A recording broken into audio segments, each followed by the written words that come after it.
Ja, velkommen til blog nummer 8.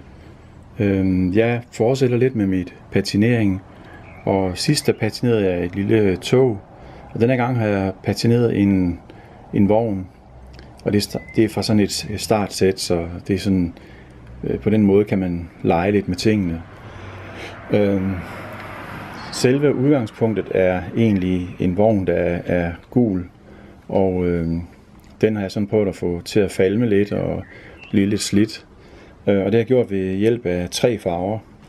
Jeg starter med en, jeg kan vel godt kalde det sådan en hvid, altså den hvideste der er i det her sæt. Den er nok lidt mere grov i det. Og den starter jeg simpelthen med at, altså jeg bruger bare en pensel, og så dupper jeg simpelthen det her grå farve. Og så tager jeg alle fladerne og giver dem sådan en, så den gule farve nærmest bliver, hvad skal man sige, den lidt udvasket, så den ikke er så skrigende gul. Altså den oprindelige gule farve kan jeg prøve at vise jer på selve lokomotivet her. Så kan I jo se forskellen på de to. Her har vi den gule farve, og her har vi sådan set den gule farve, hvor der så bliver ført lidt grå på. Og det tager, jeg tror ikke det tager mere end 10 minutter, kvarter og patinere det, eller også er det bare fordi det er frygtelig hyggeligt at sidde med. Så.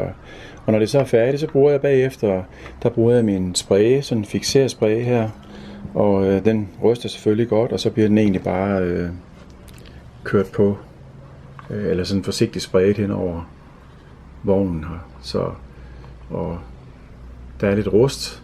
De 3 farver, altså den hvide, sådan grov hvide, den altså rustfarven, og så en sort. Den sorte bruger jeg primært til at, hvis man kan se det her på hjørnerne og kanterne, nede i bunden primært, hvor jeg holder lidt lysere for oven. Og nogle steder får det lov sådan at løbe lidt op af siden. Så er der lidt rust på trinene, og det bliver altså fint hængende, når man patinerer tingene også her.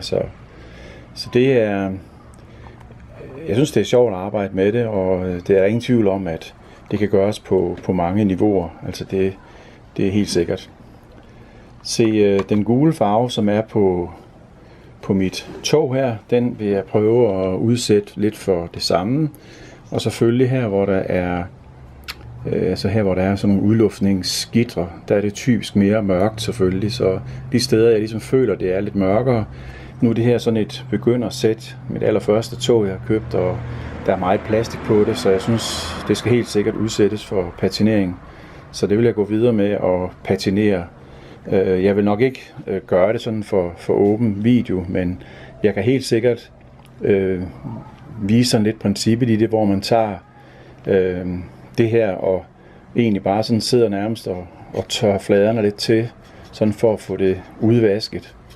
Og selvfølgelig passer jeg godt på, at jeg skal lige have sådan afdækket nogle områder, men det er ikke sådan, at jeg tager ikke ret meget på ad gangen. Altså det støver helt åndssvagt, men det er rart at sidde med det. Jeg har sådan et hobbyhus, hvor jeg kan sidde med det med åbne vinduer, og det er faktisk rigtig hyggeligt. Så